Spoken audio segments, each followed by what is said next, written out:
Hello, my name is Kirioth, and today we are going to have a look at the latest reveal for Psychic Awakening, which would appear to be Drazhar, as we already knew it was, but it has the best title, and possibly the most Slaanesh title of all of these, Wield the Living Sword, which frankly sounds like something Fulgrim would do while sitting on his throne of living velvet, but we won't go too far into that, because it's gross. So, this is going to be slightly different to the last few. I've been effusive in my praise of these redesigns. I've been in favour of every single one.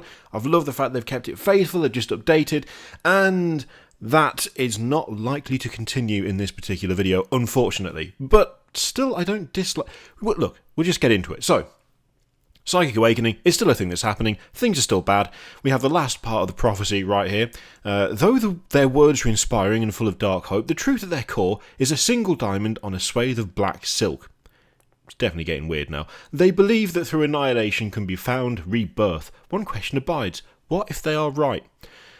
I guess there's only one way to find out, and that is through annihilation, which I'm pretty sure is what's going to happen.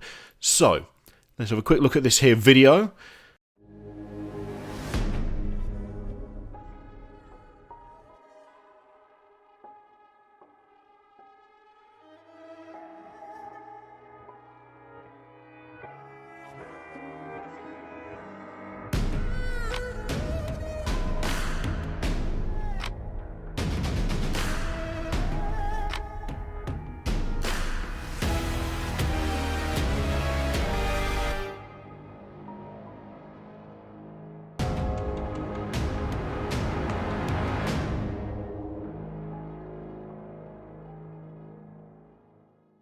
Okay, so here's the thing, right?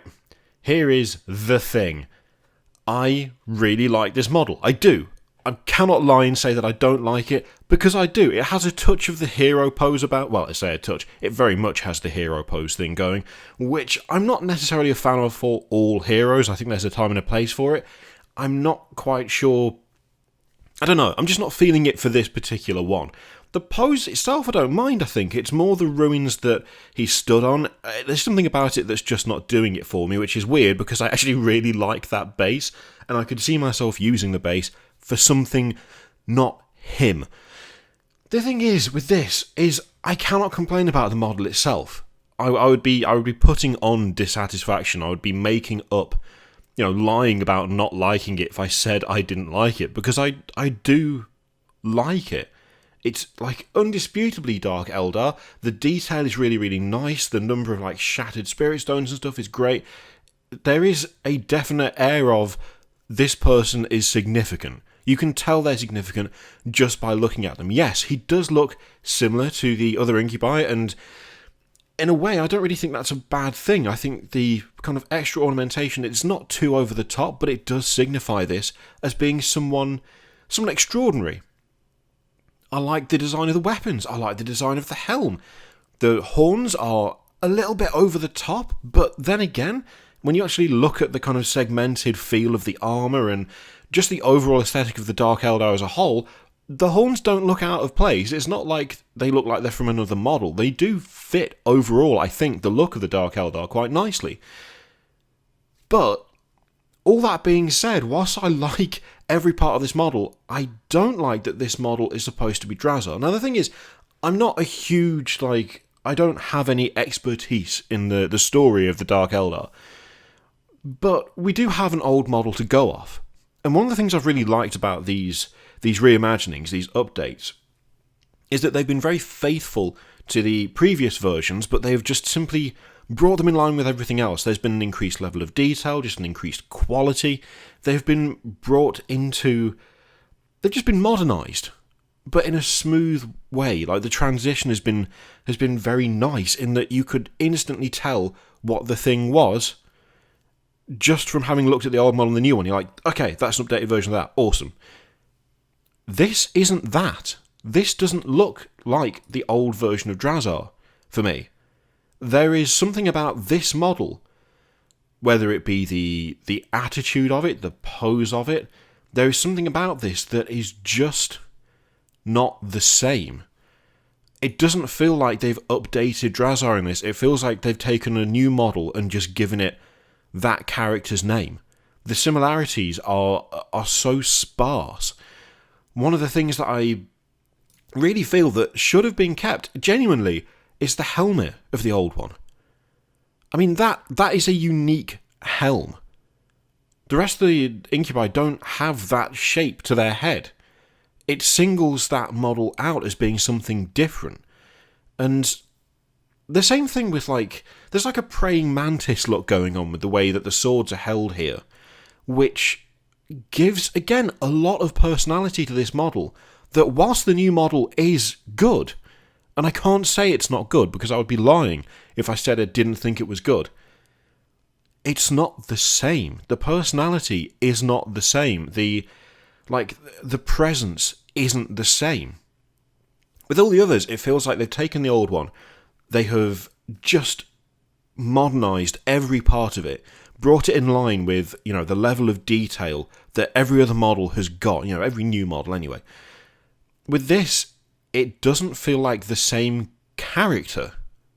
And that to me is a little bit disappointing, because I feel like there is more personality in this older model than there is in the new one. The new one looks like an Incubi, with admittedly more trophies. There's the horns, great, but that to me looks like it could just be the leader of a squad of these things, whereas the old one looked like a unique character. And the thing is, it's not even a case of, well, if you look at Drazhar, a very howling banshee, yeah, but there is so much there to distinguish Drazhar from the rest of them. Drazhar looks like a character. She looks like an independent character, like something that is both part of and separate. This new Drazhar doesn't look part of and separate. He just looks part of. The kind of air of menace that the old one had, the proportions that the old one had are completely gone. The armour is significantly different between the two, and I honestly prefer the fact that it does look so different there to a lot of the other Dark Eldar stuff. I mean, he's still recognisably Dark Eldar. You can't look at that and go, "Oh, I wonder what he's part of," because you know straight away what he's part of. But at the same time, there is a separation there that makes him more interesting. And whilst every part of this model is, in my opinion, well done, it's lost something in the translation for me. It's just lost something. There's nothing wrong with the model. There's nothing wrong with it at all. You cannot say that it does not look like the rest of the Dark Eldar range. It will slot in absolutely perfectly. The additional touches to make it stand out are, I think, pretty damn good, and again, still fit nicely with the rest of the Force. But I think it fits in too nicely. It's lost the uniqueness that the other one had, which is a shame, because it's weird in that I like the model and I like what they've done. I just don't like that it's a replacement for the model that it's a replacement for, if that makes sense. Yeah, I mean, technically I just can't find anything to dislike about it apart from the hero pose thing. But at the same time, I just don't feel like it has. It's just missing something. It's just missing something for me.